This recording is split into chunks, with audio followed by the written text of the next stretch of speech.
mengisahkan kisah mengerikan, terbaik yang pernah ada, tentang seorang dukun sakti dari Jawa Timur, Ki Ageng Suryo, yang dikenal karena kesombongannya, berani menantang penguasa Laut Selatan, Nyi Roro Kidul. Bagaimana kelanjutan kisah menarik ini? Langsung aja kita ke kisah lengkapnya yang penuh makna dan membuat kita merinding penuh haru.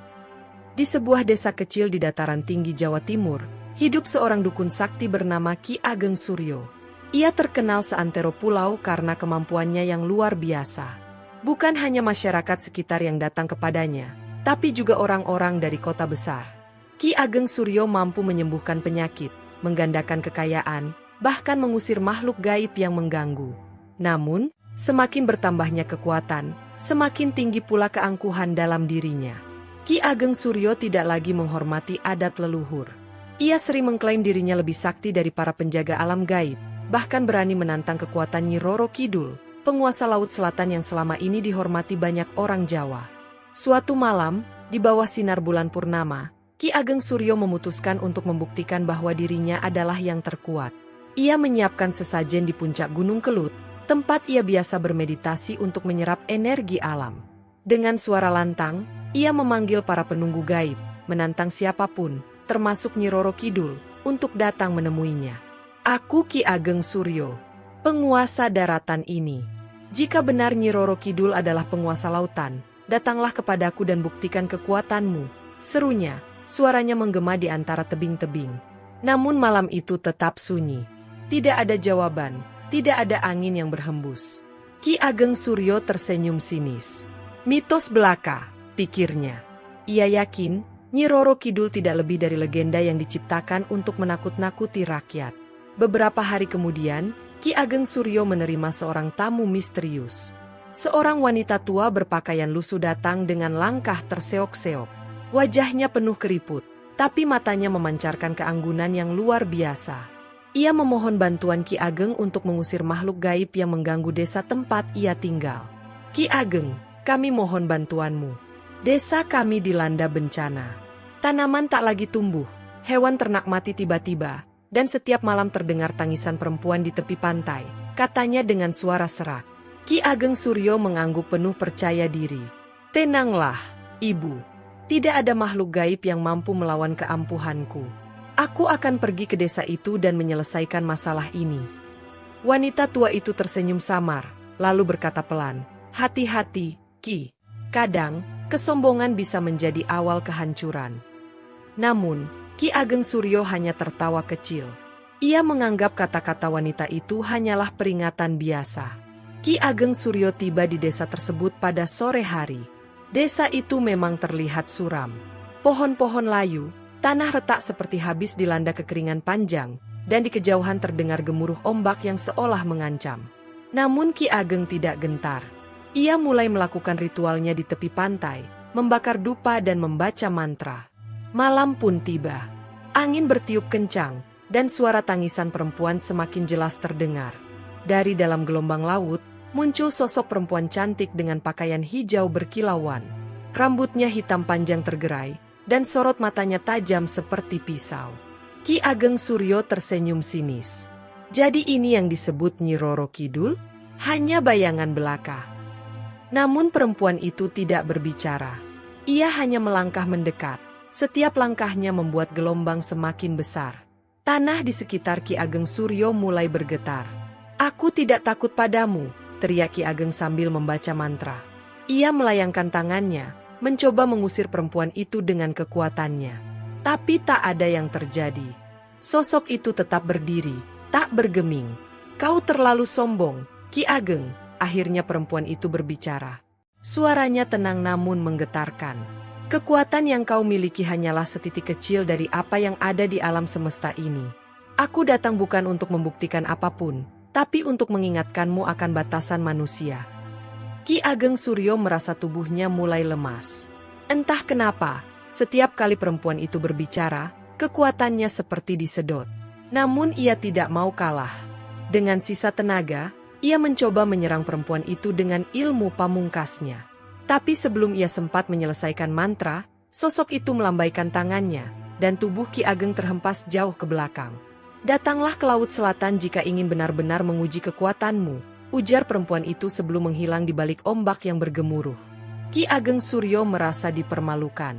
Ia tidak bisa menerima kenyataan bahwa seseorang, bahkan makhluk gaib, mampu melawannya. Dengan penuh amarah, ia memutuskan untuk pergi ke Laut Selatan, menghadapi Nyi Roro Kidul langsung di istananya. Namun, perjalanan ini bukanlah perjalanan biasa. Ki Ageng tidak tahu bahwa perjalanan ini akan mengubah segalanya, termasuk pandangannya tentang kekuatan, kehidupan, dan dirinya sendiri. Dengan tekad membara, Ki Ageng Suryo meninggalkan desanya menuju Laut Selatan. Ia yakin bahwa ia akan keluar sebagai pemenang, membuktikan bahwa dirinya adalah penguasa sejati yang bahkan tidak bisa digoyahkan oleh legenda Nyi Roro Kidul. Namun perjalanan ini jauh lebih berat daripada yang ia bayangkan. Saat ia melangkah mendekati kawasan pesisir, berbagai rintangan mulai bermunculan. Langit yang semula cerah tiba-tiba berubah kelam. Angin dingin berhembus kencang, menerbangkan debu dan dedaunan.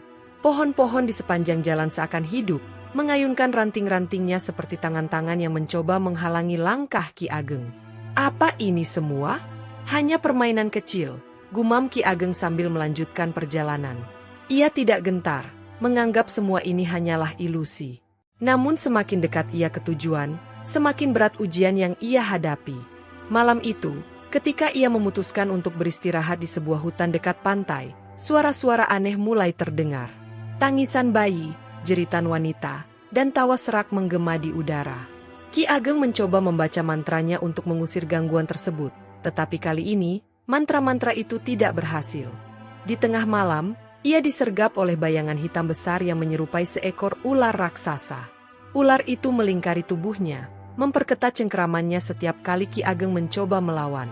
Namun, sebelum ular itu sempat melumpuhkannya sepenuhnya, tiba-tiba terdengar suara perempuan yang lembut tapi penuh wibawa. Sudah cukup. Jangan sakiti dia. Bayangan ular itu menghilang, meninggalkan Ki Ageng yang terkapar di tanah, kelelahan. Ia mencoba berdiri, mencari sumber suara itu, tapi tidak menemukan apa-apa. Suara perempuan itu seperti angin yang berbisik di telinganya. Kembali saja, Ki Ageng. Laut Selatan bukan tempat untukmu, ujar suara itu lagi. Namun Ki Ageng tidak menggubris peringatan tersebut. Ia bangkit dengan sisa tenaganya dan bersumpah dalam hati bahwa ia tidak akan berhenti sebelum mencapai tujuannya. Saat fajar menyingsing, Ki Ageng akhirnya tiba di tepi pantai Laut Selatan. Pemandangan yang ia saksikan begitu indah, namun juga menakutkan. Ombak besar menghantam karang dengan suara menggelegar, dan di kejauhan, ia bisa melihat kabut tipis melayang-layang di atas air. Ia segera memulai ritualnya. Dengan membawa sesajen yang telah ia persiapkan, ia duduk bersila di atas pasir, menghadap ke laut. Ia membaca mantra dengan penuh konsentrasi, memanggil Nyi Roro Kidul untuk keluar dari istananya. Penguasa Laut Selatan, aku Ki Ageng Suryo, menantangmu. Jika kau benar-benar sakti, tunjukkan dirimu, teriaknya dengan suara lantang. Awalnya, tidak ada yang terjadi. Laut tetap bergelombang seperti biasa. Namun tiba-tiba, angin bertiup lebih kencang, membawa aroma garam yang menyengat. Langit yang semula biru cerah berubah menjadi kelabu. Ombak semakin besar, seakan ingin menelan daratan. Dari kejauhan, sebuah bayangan muncul di atas permukaan air. Bayangan itu semakin mendekat, hingga akhirnya terlihat sosok perempuan dengan gaun hijau berkilauan. Wajahnya begitu cantik, namun sorot matanya dingin, penuh wibawa. Kau memanggilku lagi, Ki Ageng? Tanyanya dengan nada datar, namun suaranya bergema seperti petir. Aku tidak puas dengan pertemuan kita yang terakhir, jawab Ki Ageng dengan nada menantang. Aku ingin membuktikan bahwa akulah yang paling sakti, bukan kau. Perempuan itu hanya tersenyum tipis. Sakti? Kau bahkan tidak memahami arti kekuatan sejati. Kau hanya manusia sombong yang terjebak dalam ilusi kekuasaan. Ki Ageng tidak terima dengan perkataan itu. Ia segera melancarkan serangan, menggunakan seluruh ilmu yang ia miliki. Dari tangannya, ia melepaskan bola-bola api yang meluncur cepat ke arah Nyi Roro Kidul. Namun, dengan satu gerakan tangan, bola-bola api itu lenyap seperti ditelan udara. Ki Ageng semakin frustrasi. Ia mencoba berbagai macam ilmu, mulai dari serangan petir hingga memanggil bantuan makhluk gaib yang biasa ia kendalikan. Tapi semua usahanya sia-sia. Nyi Roro Kidul berdiri dengan tenang, tidak tergoyahkan sedikit pun. Kau keras kepala sekali, Ki Ageng, kata Nyi Roro Kidul akhirnya. Kau tidak akan menang melawanku. Tapi jika kau ingin membuktikan dirimu, aku akan memberimu satu kesempatan. Masuklah ke dalam laut ini. Datang ke istanaku, dan kita akan lihat seberapa jauh kau bisa bertahan. Ki Ageng merasa tertantang. Tanpa berpikir panjang, ia melangkah ke dalam air. Semakin dalam ia melangkah, semakin besar gelombang yang menghantam tubuhnya. Tapi ia tidak berhenti. Ia yakin bahwa ini adalah cara untuk membuktikan kekuatannya. Namun, ia tidak tahu bahwa perjalanan ke dasar laut ini bukan sekadar perjalanan fisik. Ini adalah perjalanan yang akan menguji seluruh keberanian, keimanan, dan kesombongan dalam dirinya. Ki Ageng Suryo terus melangkah ke dalam laut, semakin dalam hingga air mencapai dadanya. Ombak yang tadinya menghantam dengan keras kini berubah menjadi tenang. Sekilas, suasana terlihat damai, namun ada sesuatu yang janggal. Air di sekitarnya mulai memancarkan cahaya hijau samar, seperti memancarkan energi mistis. Ketika ia menoleh ke belakang, pantai sudah tidak lagi terlihat. Hanya ada air sejauh mata memandang. Ki Ageng merasa tubuhnya perlahan-lahan tertarik ke bawah, seolah-olah ada kekuatan besar yang menghisapnya. Namun ia tidak melawan. Baginya, ini adalah bagian dari perjalanan untuk menunjukkan kehebatannya. Setelah beberapa saat, Ki Ageng menemukan dirinya berada di sebuah tempat yang tidak biasa. Ia berdiri di atas tanah basah, di dasar laut, tetapi ia masih bisa bernapas seperti di daratan. Di sekelilingnya, tumbuh-tumbuhan laut melambai-lambai seperti menyambut kedatangannya. Ikan-ikan dengan warna-warni memukau berenang di sekitar, tetapi semuanya menjauh ketika Ki Ageng mencoba mendekat. Di kejauhan, ia melihat sebuah gerbang besar yang terbuat dari karang dan mutiara. Gerbang itu memancarkan cahaya hijau keemasan, dan di baliknya, terlihat sebuah istana megah dengan arsitektur yang tak pernah ia bayangkan sebelumnya. Pilar-pilarnya tinggi menjulang, dihiasi dengan ukiran-ukiran indah yang menggambarkan kehidupan laut. Sambutan yang megah, gumam Ki Ageng, sedikit terkesan namun tetap menjaga egonya. Ia berjalan mendekati gerbang tersebut, tetapi langkahnya terhenti ketika dua sosok penjaga muncul. Penjaga itu bukan manusia, melainkan makhluk berbentuk manusia setengah ikan. Wajah mereka serius, mata mereka bersinar seperti permata. Siapa yang berani memasuki istana ini? Tanya salah satu penjaga dengan suara yang dalam dan menggetarkan. Aku, Ki Ageng Suryo, datang untuk menantang Nyi Roro Kidul, jawab Ki Ageng dengan penuh percaya diri. Penjaga itu saling berpandangan, lalu tertawa kecil. Berani sekali manusia seperti kau. Tapi ingat, siapapun yang masuk, tidak selalu bisa keluar. Apa kau siap dengan konsekuensinya? Ki Ageng mengangguk tegas. Aku tidak akan mundur. Gerbang itu perlahan terbuka, memperlihatkan jalan menuju istana. Ki Ageng melangkah masuk, dan suasana di dalam jauh lebih menakjubkan. Lantai istana terbuat dari kristal yang memantulkan cahaya hijau kebiruan. Langit-langitnya dihiasi dengan kerang-kerang raksasa yang memancarkan sinar seperti lampu. Di tengah aula utama, Nyi Roro Kidul sudah menunggu. Ia duduk di atas singgasana yang terbuat dari emas dan mutiara, dengan ekspresi tenang namun penuh wibawa.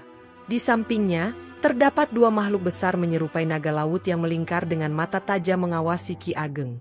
Kau datang juga, Ki Ageng, sapa Nyi Roro Kidul. Aku sudah memperingatkanmu, tapi kau tetap keras kepala. Ki Ageng membungkukkan tubuhnya sedikit, bukan karena hormat, tapi untuk menunjukkan bahwa ia siap melawan. Aku tidak datang untuk mendengarkan ceramah. Aku ingin membuktikan bahwa aku lebih kuat darimu. Nyi Roro Kidul tersenyum samar. Kekuatan sejati bukanlah tentang siapa yang menang atau kalah, tapi tentang memahami batas dan tanggung jawab. Kau telah melampaui batasmu, Ki Ageng. Kau lupa bahwa kekuatan manusia tidak ada apa-apanya dibandingkan kekuatan alam. Omong kosong, teriak Ki Ageng. Ia segera mengangkat tangannya, melantunkan mantra untuk memanggil petir. Seketika, kilatan cahaya muncul dari ujung jarinya, meluncur ke arah Nyi Roro Kidul. Namun sebelum petir itu sempat mendekat, salah satu naga laut di samping Nyi Roro Kidul melompat dan menelannya dalam sekali lahap. Seranganmu seperti mainan anak kecil, ejek Nyi Roro Kidul. Jika ini yang kau anggap kekuatan, maka kau tidak tahu apa-apa. Ki Ageng tidak menyerah. Ia mengerahkan seluruh kekuatannya, menciptakan badai angin yang berputar-putar di dalam aula. Namun, badai itu dengan mudah dihentikan oleh gerakan tangan Nyi Roro Kidul. Ia mulai merasa kehabisan energi, tetapi harga dirinya tidak membiarkannya mundur. "Sudah cukup," ujar Nyi Roro Kidul. Suaranya kini lebih tegas, bahkan menggetarkan seluruh aula. "Kau ingin kekuatan? Maka rasakan apa yang terjadi ketika kau tidak bisa mengendalikannya." Nyi Roro Kidul melambaikan tangannya, dan tiba-tiba Ki Ageng merasa tubuhnya dipenuhi oleh aliran energi yang luar biasa besar. Awalnya, ia merasa kuat, seolah-olah ia bisa melakukan apa saja. Tapi perlahan, energi itu mulai menguasainya. Tubuhnya gemetar, kepalanya pusing, dan ia merasa seperti akan meledak. "Apa yang kau lakukan padaku?" teriak Ki Ageng, panik. "Aku memberimu kekuatan yang kau inginkan," jawab Nyi Roro Kidul. "Tapi kau tidak tahu cara mengendalikannya. Inilah akibat dari kesombonganmu." Ki Ageng terjatuh ke lantai, tak berdaya. Ia merasa dirinya terpecah-pecah, seperti kehilangan kendali atas tubuh dan pikirannya. Di saat itulah, ia mulai menyadari bahwa kekuatan sejati bukanlah tentang memiliki, tapi tentang memahami dan menghormati batas. Ki Ageng Suryo terbaring tak berdaya di lantai kristal istana Nyi Roro Kidul.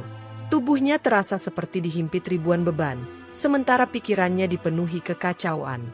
Ia mendengar suara-suara dari masa lalunya, suara orang-orang yang pernah ia bantu, juga suara mereka yang ia abaikan karena kesombongan. Nyi Roro Kidul berdiri dari singgasananya, berjalan mendekat dengan langkah anggun. Ia memandang Ki Ageng dengan sorot mata yang penuh belas kasih, namun juga tegas. "Ki Ageng, lihatlah dirimu. Kesombonganmu telah membawamu ke titik ini.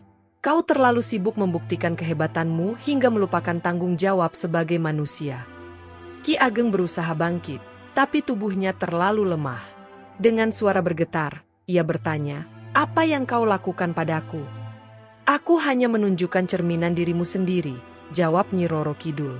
"Kekuatan yang kau miliki bukanlah milikmu sepenuhnya. Ia berasal dari alam, dari harmoni yang seharusnya kau jaga, bukan kau pergunakan untuk kesombongan." Kata-kata itu seperti belati yang menusuk hati Ki Ageng. Ia mulai menyadari bahwa selama ini ia telah salah. Ia menganggap dirinya sebagai penguasa, tetapi lupa bahwa semua kekuatan berasal dari Sang Pencipta, dan manusia hanyalah perantara. Nyi Roro Kidul mengangkat tangannya, dan tiba-tiba Ki Ageng merasa ringan. Energi yang tadi menghancurkannya perlahan-lahan lenyap, digantikan oleh perasaan damai yang belum pernah ia rasakan sebelumnya. Ia duduk dengan tenang, memandang Nyi Roro Kidul dengan mata penuh penyesalan. "Aku telah salah," kata Ki Ageng akhirnya. "Aku terlalu sombong, terlalu terobsesi dengan kekuatan. Aku lupa bahwa kekuatan seharusnya digunakan untuk membantu, bukan untuk membuktikan kehebatan." Nyi Roro Kidul tersenyum tipis. Kesadaran adalah langkah pertama menuju penebusan. Tapi ingat, Ki Ageng, kesalahanmu telah melukai keseimbangan alam. Kau harus menebusnya. "Bagaimana caranya?" tanya Ki Ageng. "Kau harus kembali ke dunia manusia, tetapi bukan sebagai dukun yang penuh kesombongan. Jadilah pelayan alam, gunakan ilmu yang kau miliki untuk kebaikan tanpa pamrih. Dan satu hal lagi, jangan pernah mengganggu dunia gaib tanpa alasan yang benar." Ki Ageng mengangguk. Ia tahu, perjalanan ini bukan sekadar ujian, melainkan pelajaran hidup yang harus ia jalani. Nyi Roro Kidul kemudian melambaikan tangannya, dan Ki Ageng merasa dirinya ditarik keluar dari istana bawah laut itu. Dalam sekejap, ia kembali berada di pantai, di bawah sinar matahari pagi yang hangat. Kembali ke desanya, Ki Ageng berubah menjadi pribadi yang berbeda. Ia tidak lagi mengumbar kesaktian atau pamer kekuatan. Sebaliknya, ia membantu masyarakat dengan tulus, memberikan solusi tanpa meminta imbalan besar. Ia juga mulai mengajarkan kepada orang-orang bahwa kekuatan sejati ada pada kerendahan hati dan keharmonisan dengan alam. Namun, perjalanan ini tidak hanya membawa perubahan pada Ki Ageng, tetapi juga pada masyarakat di sekitarnya. Cerita tentang pertemuan Ki Ageng dengan Nyi Roro Kidul menyebar luas. Banyak orang yang mulai memahami pentingnya menghormati alam dan menjaga keseimbangan. Setiap malam, Ki Ageng sering duduk di depan rumahnya, memandang ke arah laut selatan. Ia tidak lagi merasa perlu membuktikan apapun. Baginya, Pertemuan dengan Nyi Roro Kidul adalah berkah yang mengajarkan makna sejati dari kekuatan dan tanggung jawab. Beberapa tahun kemudian, desa itu berkembang menjadi tempat yang damai dan sejahtera. Ki Ageng menjadi tokoh yang dihormati, bukan karena kesaktiannya, tetapi karena kebijaksanaannya. Ia sering berkata kepada siapapun yang datang untuk belajar darinya, kekuatan itu bukan tentang siapa yang terkuat, tapi tentang siapa yang paling bijak dalam menggunakannya. Dan di suatu malam yang tenang, saat bintang-bintang bersinar di langit, Ki Ageng Suryo menutup matanya untuk terakhir kalinya. Ia pergi dengan tenang, meninggalkan warisan kebijaksanaan yang akan terus dikenang. Di kejauhan, ombak laut selatan berderai pelan, seolah memberi salam perpisahan kepada manusia yang telah belajar dari kesalahan dan menemukan makna sejati kehidupannya. Oke, saya harap teman-teman semua menyukainya. Dan apabila ingin mendengar lebih banyak kisah-kisah menarik, jangan lupa untuk like, komen, dan subscribe. Dukung terus channel ini agar kami bisa terus menghadirkan konten yang bermanfaat dan inspiratif.